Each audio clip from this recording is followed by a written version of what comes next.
Ang San Mateo chapter 6 verse 11 ay nagsasabi, "Ibigay mo sa amin ngayon ang aming makakain sa araw-araw." Narito ang maikling aral ng talatang ito. Ang panalangin para sa pang-araw-araw na pangangailangan ay isang tanda ng pagtitiwala sa Diyos.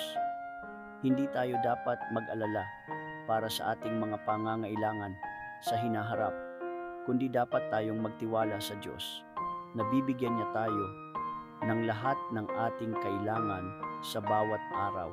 Ang pagdarasal para sa pang-araw-araw na tinapay o makakain ay nagpapakita ng ating pananampalataya sa kanyang pag-aalaga at kanyang kakayahang magbigay. Amen.